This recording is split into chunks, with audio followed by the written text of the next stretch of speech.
तो कैसे हो प्यारे बच्चों। मैं हूं निखिल और आप देख रहे हैं श्री राम ऑनलाइन क्लासेस।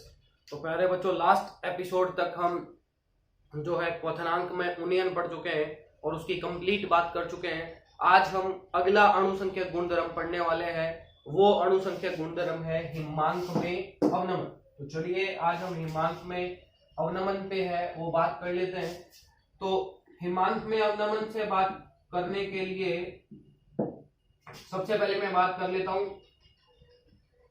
हिमांक क्या होता है। चलिए देखते हैं हिमांक क्या है। देखिएगा, मेरे पास ये एक द्रव है, शुद्ध कोई मेरे पास विलायक है, ये शुद्ध विलायक है और मान लेते हैं मेरे पास शुद्ध विलायक क्या है, पानी है। और ये पानी की द्रव अवस्था है। यहां मैंने इस पानी की ठोस अवस्था ले ली है। ये भी शुद्ध विलायक पानी है और पानी की अवस्था का चेंज कर लिया है मैंने। ये द्रव नहीं है, ठोस अवस्था है, मतलब ये क्या है, आइस है, ये बर्फ है। तो पानी की शुद्ध अवस्था है, मान लेते हैं ये पानी है वो 25 डिग्री सेंटीग्रेड पे है और बर्फ आपको पता ही है या तो 0 डिग्री सेंटीग्रेड पे होगी या उससे नीचे होगी। तो इस पानी की सतह से कुछ वाष्प दाब बनेगा। आप जानते हैं वाष्प दाब की सारी कहानी मैं आपको बता चुका हूं, दोबारा इस पे कोई बात मैं नहीं करने वाला हूं। और हालांकि ये ठोस है, हम पहले वीडियो में कह चुके हैं कि ठोस है वो अवाष्पशील होते हैं, लेकिन फिर भी हर पदार्थ वाष्पशील माना जाता है। कुछ ना कुछ क्या होता है, किसी भी पदार्थ का वाष्प दाब होता है। तो ये बर्फ भी कुछ थोड़ा बहुत क्या बनाएगी, वाष्प बनाएगी, और कुछ ना कुछ इस बर्फ का भी क्या होगा, वाष्प दाब होगा। मान लेते हैं हमने एक्सपेरिमेंटली इस बर्फ का वाष्प दाब कैलकुलेट किया और वो वाष्प दाब मेरे पास आया 0.01 atm। मैंने माना है, ये कोई वेरीफाइड डाटा नहीं है, मैंने एज अ एग्जांपल मान के चले हम कि बर्फ का वाष्प दाब है वो कितना है, 0.01 atm। और हम पानी की बात करें, मान लेते हैं 25 डिग्री सेंटीग्रेड पे पानी का जो वाष्प दाब था वो था 0.5 atm। आप जानते हैं कि ताप बढ़ाते हैं तो वाष्प दाब बढ़ता है, और हम जानते हैं कि इसका अपोजिट भी सच होने वाला है। कॉमन सेंस की बात है कि आप ताप घटाओगे तो वाष्प दाब भी क्या होगा, कम होगा। मैंने पानी का ताप घटाना स्टार्ट कर दिया। 25 डिग्री सेंटीग्रेड से मैं पानी को ले आया 10 डिग्री सेंटीग्रेड तक, और 10 डिग्री सेंटीग्रेड पे लाया तो मान लेता हूं मेरे पास पानी का जो वाष्प दाब है वो घटकर 2 atm हो गया। जब मैं इसको 5 डिग्री सेंटीग्रेड पे ले आया तो मान लेते हैं पानी का वाष्प दाब है वो घटकर 0.1 atm हो गया। और जैसे ही हम पानी को 0 डिग्री सेंटीग्रेड पे लाए तो मैंने देखा कि पानी का जो वाष्प दाब है वो 0.01 atm हो गया है। अब देख रहे हैं 0 डिग्री सेंटीग्रेड पे पानी की जो द्रव अवस्था का जो वाष्प दाब है वो भी 0.01 है, और पानी की जो ठोस अवस्था का वाष्प दाब है वो भी क्या है, 0.01 है। मतलब दोनों वाष्प दाब क्या हो गए हैं, बराबर हो गए हैं। और वैसे भी आप एक बात जानते हो कि पानी है वो क्या हो जाता है, 0 डिग्री सेंटीग्रेड पे जम जाता है। हमने छोटी क्लासों में इतनी सी बात सुनी है या पढ़ी है कि हम हिमांक किसे कहते हैं, वह ताप जिस पर कोई पदार्थ जम जाए उस ताप को क्या कहते हैं, हम हिमांक कहते हैं। तो जाहिर सी बात है कि आपके समझ में आ रहा होगा कि इस ताप पर दोनों अवस्थाओं का, द्रव अवस्था का भी और ठोस अवस्था का भी वाष्प दाब क्या हो गया है, बराबर हो गया है। तो यहां से हमारी परिभाषा निकल कर आती है, जो हिमांक की सही परिभाषा है कि वह ताप जिस पर किसी पदार्थ की द्रव अवस्था का वाष्प दाब उस पदार्थ की ठोस अवस्था के वाष्प दाब के क्या हो जाता है, बराबर हो जाता है। उस तापमान को हम क्या कहते हैं, उस पदार्थ का क्या कहते हैं, हिमांक कहते हैं। तो परिभाषा लिख सकते हैं आराम से, कोई चक्कर नहीं है। वह ताप जिस पर कौन सा ताप है पानी के लिए, वो 0 डिग्री सेंटीग्रेड, जिस पर किसी पदार्थ की द्रव अवस्था का वाष्प दाब ठोस अवस्था के वाष्प दाब के बराबर हो जाए,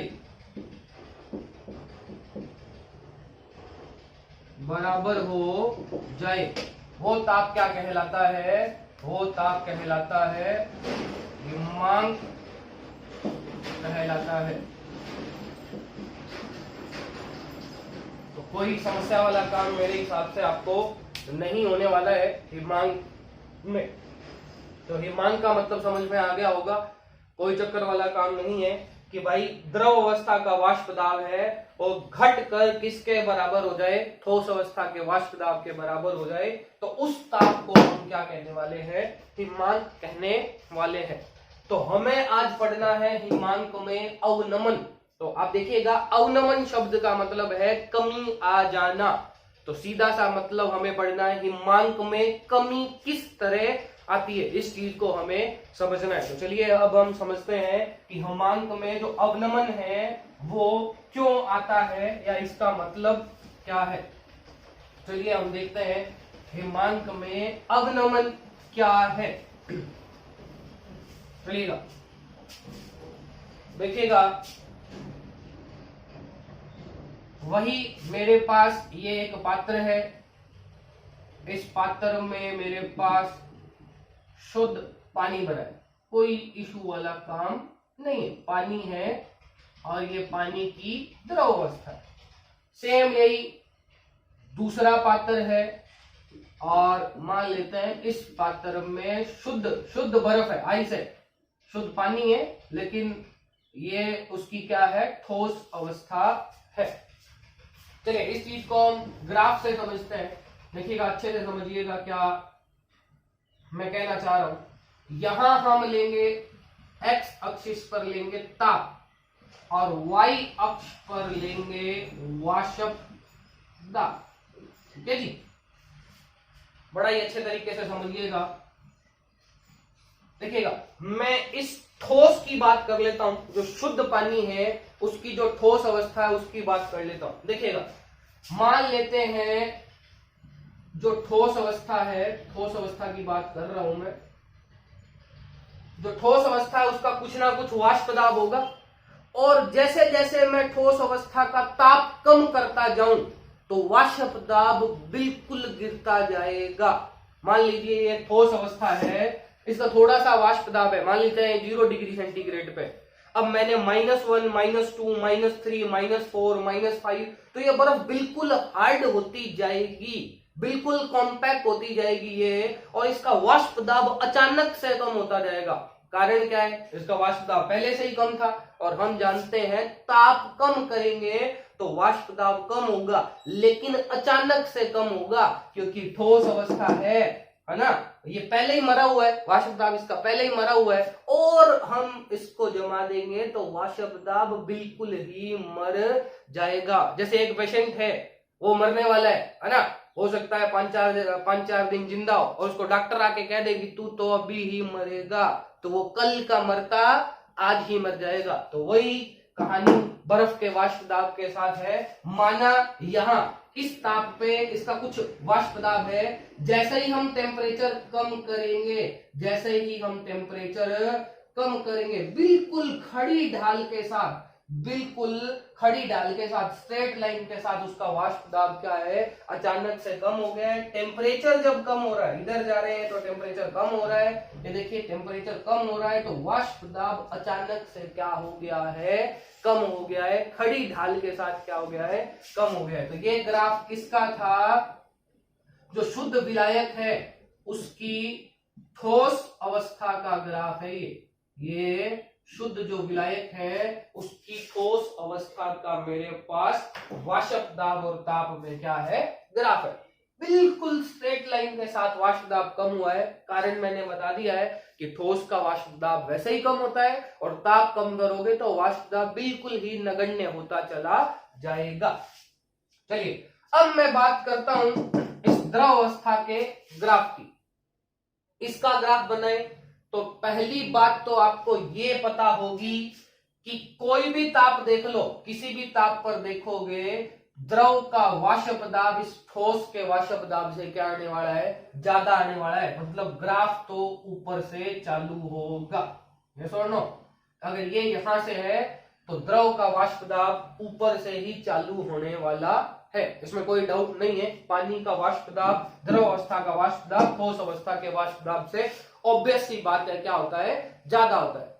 वही अगर मैं द्रव के लिए टेम्परेचर कम करूं तो सिंपल सी बात है, टेम्परेचर कम करेंगे, ताप कम करेंगे तो वाष्प दाब में क्या आएगी, कमी आएगी। लेकिन अचानक नहीं आएगी, जैसे ये बिल्कुल अचानक कम हो गया वैसे अचानक वाला कोई सीन नहीं है, धीरे धीरे क्या आने वाली है, कमी आने वाली है। तो ये देखिए इस द्रव, ये मैं पानी का ग्राफ बना रहा हूं, यहाँ 1 नंबर पोजीशन डाल देता हूं। ये शुद्ध जो 1 नंबर ग्राफ है वो शुद्ध विलायक के लिए बन रहा है और जैसे जैसे हम ताप कम करेंगे धीरे धीरे धीरे धीरे धीरे धीरे इस जो शुद्ध विलायक है उसके वाष्प दाब में धीरे धीरे कमी आई है। बिल्कुल एकदम इंस्टेंट, अचानक से कोई कमी नहीं आई है। तो ये ग्राफ किसका है, ये ग्राफ है शुद्ध जो विलायक है।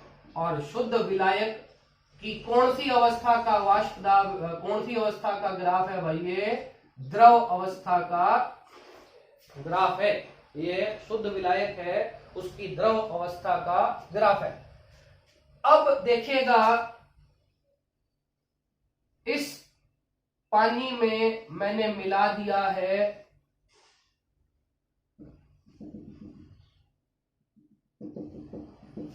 इस पानी में मैंने मिला दिया है अवाष्पशील विलेय। ये लो जी, ये मैंने मिला दिया है अवाष्पशील विलेय। और आप जानते हैं अवाष्पशील विलेय मिलाने से वाष्प दाब में क्या हो जाता है, अवनमन। मैं मेरे पिछले एपिसोड में, पिछले लेक्चर में ये बात आपको पढ़ा चुका हूं कि अवाष्पशील विलेय मिलाने से जो विलयन बनेगा उस विलयन के वाष्प दाब में क्या आती है, कमी आती है और उसको ही कहते हैं वाष्प दाब में अवनमन। मतलब शुद्ध जो पानी था उसकी तुलना में अब वाष्प दाब क्या मिलेगा, कम मिलेगा। तो अगर मैं इस विलयन का ग्राफ बनाऊं, अगर मैं इस विलयन का ग्राफ बनाऊं तो एक बात जाहिर है, इस ग्राफ से नीचे आपको ग्राफ मिलेगा, इस ग्राफ से नीचे ग्राफ मिलेगा क्योंकि वाष्प दाब शुद्ध पानी का ज्यादा होगा और विलयन का वाष्प दाब है वो क्या होगा, कम होगा। इसको हम पोजीशन नंबर 2 दे देते हैं और 2 नंबर पोजीशन 1 नंबर से नीचे होने वाली है क्योंकि विलयन का वाष्प दाब शुद्ध विलायक से क्या होता है, कम होता है जब क्या मिला दें, अवाष्पशील विलेय मिला दें। और विलयन पे भी सेम वही कॉन्सेप्ट लागू होगा। विलयन के लिए भी हम टेम्परेचर, ताप कम करेंगे तो विलयन का भी वाष्प दाब क्या होने वाला है, कम होने वाला है। तो विलयन का भी वाष्प दाब क्या हो गया है, कम हो गया है। ये वाला जो ग्राफ है वो मेरे पास किसका बना है, विलयन का बना है, जिस विलयन में क्या उपस्थित है, अवाष्पशील विलेय उपस्थित है। अब हम एक बात और देख रहे हैं कि शुद्ध विलायक का वाष्प दाब का जो ग्राफ है यहां ठोस अवस्था के ग्राफ को टच कर रहा है। मतलब दोनों के वाष्प दाब इस बिंदु पर क्या हो गए हैं, बराबर हो गए हैं। और हमने कहा था जिस बिंदु पर, हमने कहा था जिस ताप पर द्रव और ठोस अवस्था का वाष्प दाब बराबर हो जाए उस ताप को हम क्या कहते हैं, हिमांक कहते हैं। तो इसको मैं लिख रहा हूं TF0। T मतलब ताप, F मतलब फ्रीजिंग पॉइंट, फ्रीजिंग मतलब हिमांक और नॉट दर्शा रहा है किसको, शुद्ध अवस्था को। तो TF0 क्या हुआ, शुद्ध विलायक का हिमांक। जबकि आप ये विलियन वाला ग्राफ देख रहे हैं वो भी इस पॉइंट पर ठोस अवस्था को टच कर रहा है। मतलब विलियन का वाष्प दाब यहां इस ताप पर ठोस अवस्था के वाष्प दाब के क्या हो गया है, बराबर हो गया है। इसको मैं नाम दे रहा हूं क्या, TF। तो TF क्या है, विलियन का हिमांक। चलिए मुझे अपनी आंखों के जहरीले तीरों से देखकर बताइए, जरा मुझे सोच के बताइए कि कौन सा ताप ज्यादा नजर आ रहा है, कौन सा टेम्परेचर ज्यादा नजर आ रहा है। तीर कम चलाइएगा, जरा मुझे सोच के बताइएगा। तो ये जिनकी आंखें सही हैं, है ना, उनको तो बढ़िया नजर आ रहा होगा कि T0F है वो ज्यादा है किससे, TF से, है ना। जिनकी आंखें एकदम सही है, मेरी तरह चश्मा चश्मा नहीं लगा है, उनको एकदम बढ़िया नजर आ रहा होगा कि TF है वो ज्यादा है किससे, सॉरी TF नॉट है वो ज्यादा है किससे, TF से। तो यहां से एक बात सीखने को मिली कि जो शुद्ध विलायक है उसका हिमांक ज्यादा होता है ना, देखने को मिल रहा है। जबकि जो विलियन है उसका हिमांक क्या है, कम है। और कम क्यों हुआ, किसके कारण हुआ, किसके कारण हुआ, अवाष्पशील विलय के कारण। जब हमने अवाष्पशील विलय मिलाया तभी ये कहानी हुई, अदरवाइज ये कहानी नहीं हुई। तो पहली बात तो हम ये कहेंगे कि विलियन के हिमांक में कमी आ गई। इस कमी को ही क्या कहते हैं, हिमांक में अवनमन। अगर मैं इसको सही ढंग से कहूं तो ये बात कहूंगा कि जब किसी शुद्ध विलायक में अवाष्पशील विलय मिलाकर हम विलियन बना देते हैं तो विलायक का जो हिमांक था, अब विलियन का हिमांक, जो विलायक का शुद्ध विलायक का हिमांक था, विलियन का हिमांक उससे घट जाता है। और इसी कमी को क्या कहते हैं हम, हिमांक में अवनमन कहते हैं। तो पता कैसे लगाएंगे कितनी कमी आई, तो हमें पता है ज्यादा में से क्या घटाते हैं, कम घटाते हैं। मतलब TF नॉट में से आप घटा दोगे कितना, TF, तो आपको पता चल जाएगा कि कितने की कमी आई है। दो चीजों को घटाते हैं तो उसका अंतर होता है, अंतर को हम डेल्टा से लिख देते हैं। और अंतर किसका है, हिमांक का अंतर है। तो इन दोनों का अंतर क्या है, डेल्टा TF। और डेल्टा TF क्या है, हिमांक में अवनमन, कि कितनी कमी आ गई है हिमांक में, वो हमें पता चल जाएगी।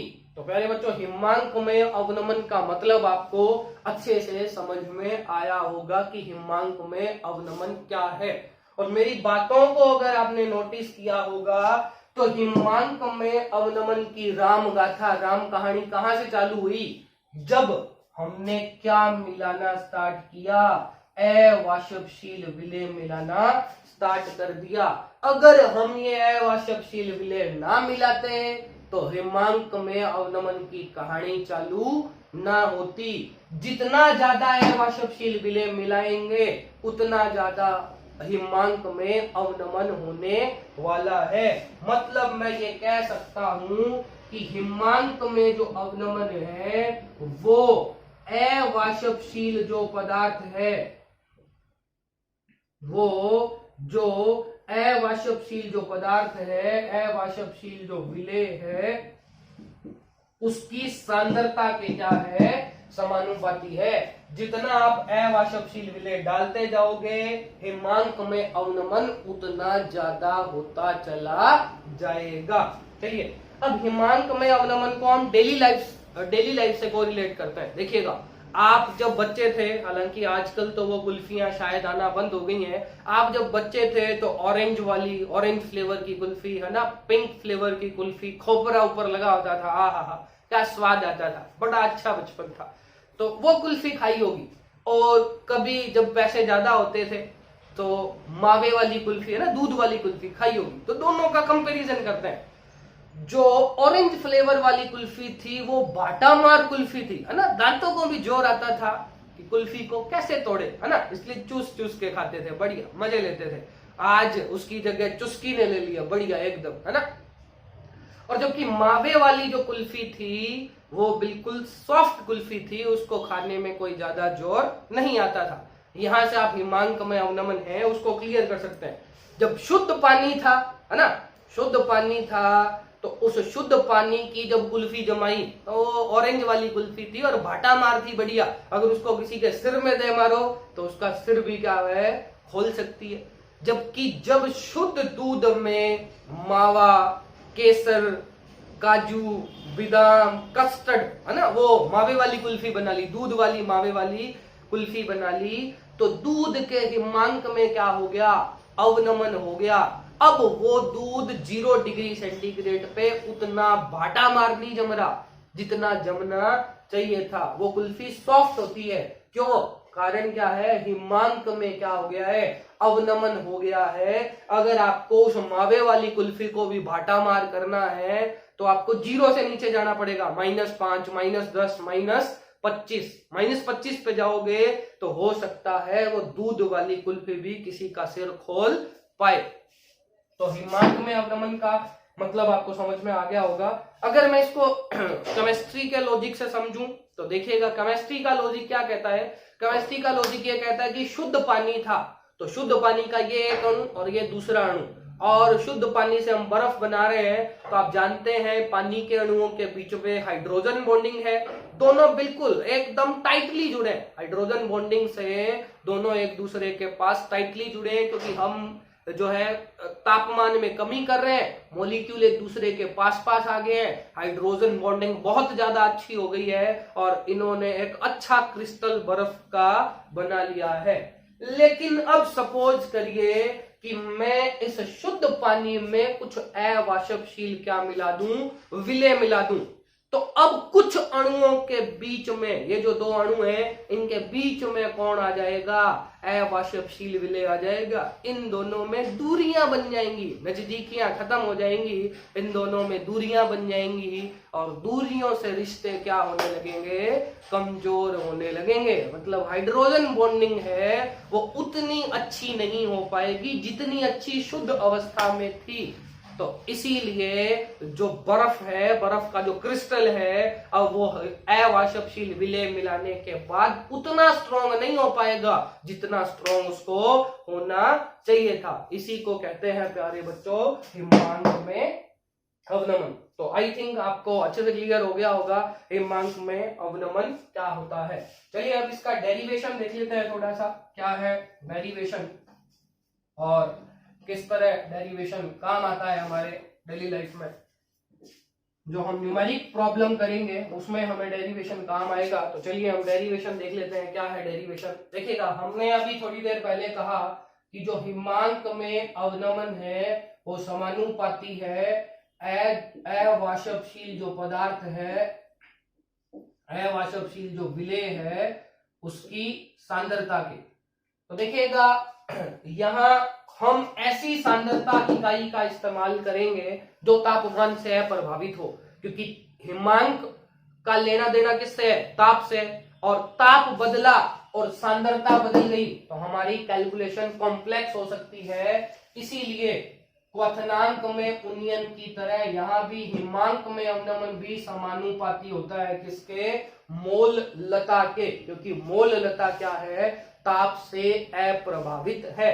तो हिमांक में अवनमन समानुपाती है मोललता के, और यहां से समानुपाती आप चिन्ह हटाओगे तो एक स्थिरांक लग जाएगा KF, वही KF क्या है, मोलल अवनमन स्थिरांक। KF क्या है, KF है मोलल अवनमन स्थिरांक, और जो M है वो क्या है, मोललता है। कोई इशू वाला काम नहीं है। मोललता आप बिल्कुल अच्छे से जानते हैं, विलेय के मोल बटा विलायक का भार किलोग्राम में, रख देता हूं जी मैं मोललता, विलेय के मोल बटे विलायक का भार किसमें, किलोग्राम में, डेल्टा TF के बराबर हो जाएगा। मोल भी रख देते हैं, मोल भी आपको पता है क्या है, विलेय का भार बटे विलेय का अणुभार। तो मोल भी रख दीजिए, कोई चक्कर वाला काम नहीं है। विलेय का भार बटे विलेय का अणुभार, और अगर आप विलायक का भार भी ग्राम में रख देते हैं तो ऊपर किससे मल्टीप्लाई हो जाएगा, 1000 से मल्टीप्लाई हो जाएगा। तो ये आपके पास फाइनल फॉर्मूला आ जाता है हिमांक में अवनमन का, है ना। कई बच्चों को कंफ्यूजन है क्या हो गया ये, देखिएगा जी प्यारे बच्चों, ये था किलोग्राम बराबर क्या होता है, ग्राम बटे 1000। आप ग्राम में 1000 का भाग दे दीजिए, क्या आ जाएगा, किलोग्राम आ जाएगा। तो वही है, मैंने किलोग्राम की जगह क्या रख दिया है, ग्राम बटा 1000 रख दिया है, कोई दिक्कत वाला काम नहीं है। तो ये फाइनल फॉर्मूला है आपके पास हिमांक में अवनमन का। तो मेरे हिसाब से कोई दिक्कत आपको यहां नहीं होने वाली है। चलिए थोड़ा सा कंपैरिजन कर लेते हैं, थोड़ा सा कंपैरिजन कर लेते हैं। मैंने आपको कल के एपिसोड में, जो पिछला हमारा एपिसोड है, चलिए मैं 1 मिनट इंक फुल कर लेता हूं, मार्कर में इंक डाल लेते हैं, थोड़ा सा लाइट हो गया है मार्कर। तो कल के एपिसोड में मैंने आपको, 1 मिनट वेट कीजिए, इंक फिल कर लेते हैं। कल के एपिसोड में मैं आपको जो है क्वथनांक में उन्नयन पढ़ा चुका हूं, है ना। और क्वथनांक में उन्नयन क्या था, क्वथनांक है उसमें आपने उन्नयन पढ़ लिया है, और आज हमने हिमांक है उसमें अवनमन पढ़ लिया है। क्वथनांक में उन्नयन क्या था, डेल्टा TB बराबर TB माइनस TB नॉट था, यस और नो। विलयन का क्वथनांक माइनस शुद्ध विलायक का क्वथनांक। जबकि आज राम कहानी उल्टी हो गई है, TF नॉट माइनस TF हो गया है शुद्ध विलायक का हिमांक माइनस विलयन का हिमांक, क्योंकि यहां अवनमन हुआ है और यहां वृद्धि हुई थी। तो यहां एक थोड़ा सा प्रोग्राम चेंज है। यहां आप देखेंगे डेल्टा TB बराबर था KB into small m, same यही फॉर्मूला है, कोई टेंशन वाला काम नहीं है। डेल्टा TF बराबर KF इंटू स्मॉल m। कोई इशू है, मेरे हिसाब से कोई इशू नहीं है। डेल्टा TB KB अगर मोल लता को खोलें तो मोल बटे विलायक का भार था किसमें, किलोग्राम में, यहां भी कोई इशू नहीं होगा। डेल्टा TF बराबर KF, मोल विलेय के ऊपर और विलायक का भार है वो किलोग्राम में नीचे।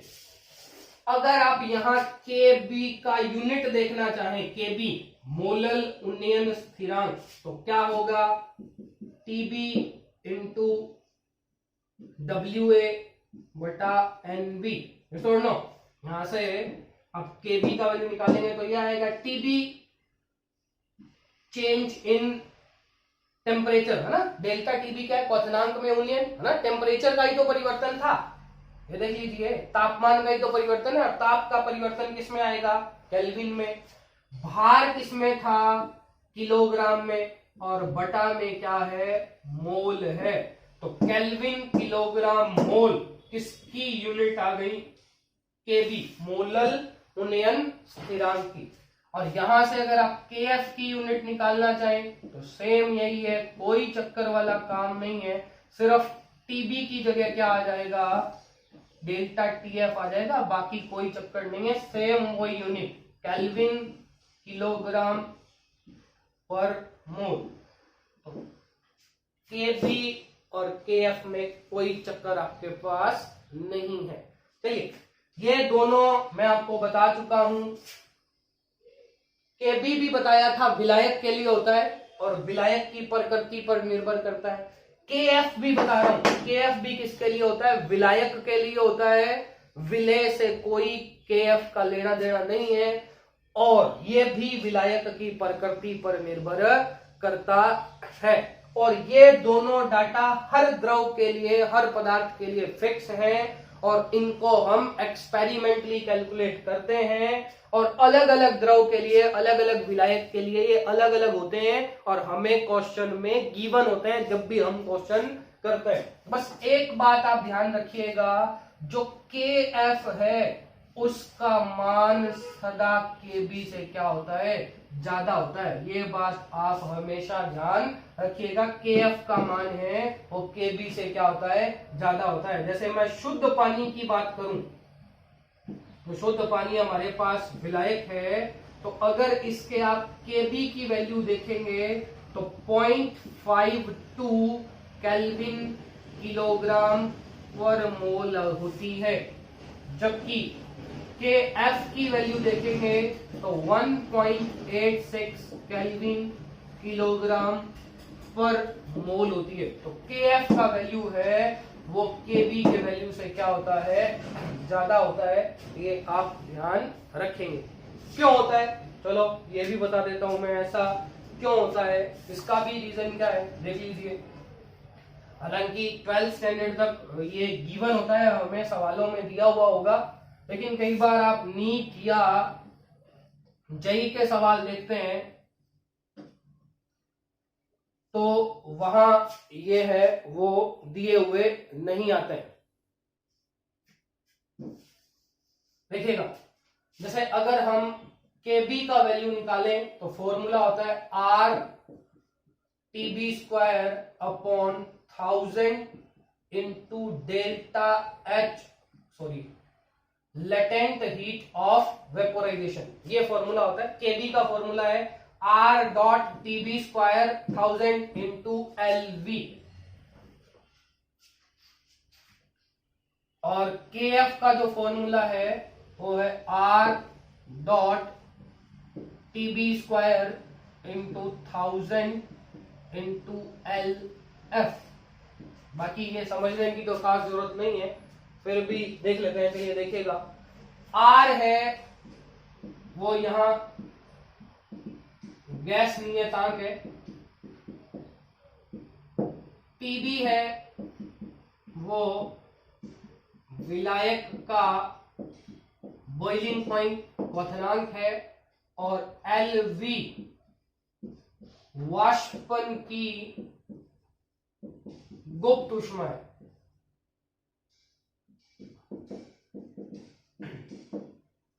Latent heat of vaporisation. यहां भी सेम R वही है, KF आएगा यहाँ, KF क्या TF आएगा, तो वही TF क्या हो जाएगा, शुद्ध जो विलायक है उसका क्या होने वाला है, मेन जो बात है LF वो है गलन की गुप्त ऊष्मा, है ना। अब आपके मन में बाकी सारी बातें तो पता है, लेकिन आपके मन में ये गुप्त ऊष्मा वाला चक्कर पड़ रहा होगा कि जो है गुप्त ऊष्मा का क्या सीन है, कि जो वाष्पन की क्या है और गलन की क्या है। देखिएगा मेरे पास बर्फ है, 0 डिग्री सेंटीग्रेड की बर्फ है, तो बर्फ पिघल कर पहले 0 डिग्री सेंटीग्रेड का पानी बनाती है, फिर उस 0 डिग्री सेंटीग्रेड को पानी को गर्म करते हैं तो वो 100 डिग्री सेंटीग्रेड का पानी बन जाता है, उबलने लग जाता है। और 100 डिग्री के पानी को और गर्म करेंगे तो वो 100 डिग्री की भाप में बदलेगा। मतलब 0 डिग्री का पानी 0 डिग्री की बर्फ पहले अवस्था परिवर्तन करती है, 0 डिग्री के पानी में आती है और फिर 0 डिग्री का पानी ऊष्मा पाकर 100 डिग्री के पानी में बदल जाता है। तो अवस्था परिवर्तन में 0 डिग्री की बर्फ जब 0 डिग्री के पानी में आई, इस अवस्था परिवर्तन में जो ऊष्मा लगी उसको हम कहते हैं गलन की गुप्त ऊष्मा। गुप्त क्यों कहते हैं, क्योंकि ये गुप्त ही है, तापमान में कोई वृद्धि नहीं कर रही है, पता ही नहीं लगता कि कुछ ऊष्मा हमने दी है या नहीं दी है, सिर्फ अवस्था परिवर्तन के काम आती है, तो उसको कहते हैं गलन की गुप्त ऊष्मा। ठीक है जी। और जो वाष्पन की गुप्त ऊष्मा क्या है देखिएगा, 100 डिग्री का पानी अब अपनी अवस्था परिवर्तन करेगा, 100 डिग्री की वाष्प में जाएगा। तो यहां जो अवस्था परिवर्तन करने में जो ऊष्मा लगेगी उसको कहते हैं वाष्पन की गुप्त ऊष्मा। वाष्पन की जो गुप्त ऊष्मा है ना वो ज्यादा होती है किससे, गलन की गुप्त ऊष्मा से। गलन की गुप्त ऊष्मा में तो कुछ नहीं है, पिघलना ही है पानी को, है ना, कोई चक्कर नहीं है। लेकिन वाष्पन की गुप्त ऊष्मा में जो अणु हैं उनके बीच में हाइड्रोजन बॉन्डिंग तोड़नी है और वेपर फेज में जाना है। वेपर फेज में जाना मुश्किल है, किसकी बजाय, ठोस से द्रव की बजाय। ठोस से द्रव में तो कुछ नहीं है, आप बर्फ को रूम टेम्परेचर पे रखो तो भी क्या हो जाएगी, पानी में बदल जाएगी। लेकिन क्या आप पानी को रूम टेम्परेचर पर रख के वाष्प में बदल सकते हो, नहीं बदल सकते। तो यहां से आप आइडिया लगा सकते हो कि वाष्पन की जो गुप्त ऊष्मा है, लेटेंट हीट ऑफ वेपोराइजेशन, वो गलन की गुप्त ऊष्मा से क्या होती है, लेटेंट हीट ऑफ फ्यूजन से क्या होती है, ज्यादा होती है। तो आप देखेंगे वाष्पन की ऊष्मा ज्यादा तो केबी का मान क्या होगा, कम होगा ना भाई, क्योंकि व्युत्क्रमानुपाती संबंध है। जबकि यहां देखेंगे जो गलन की गुप्त ऊष्मा कम है, मतलब KF का मान क्या होने वाला है, ज्यादा होने वाला है। तो यही रीजन है कि किसी भी जो विलायक है, कोई भी पदार्थ है, उसके KF का मान हमेशा ज्यादा होता है और जो KB है उसका मान हमेशा क्या होता है, कम होता है। तो प्यारे बच्चों ये कंप्लीट बात हो गई है, हिमांक क्या है और उसका अवनमन क्या है। कल का हमारा जो एपिसोड है वो आने वाला है इनके न्यूमेरिकल्स पे। तो आप लगातार वीडियो देखते रहिए, अपने घर रहिए, सुरक्षित रहिए। धन्यवाद।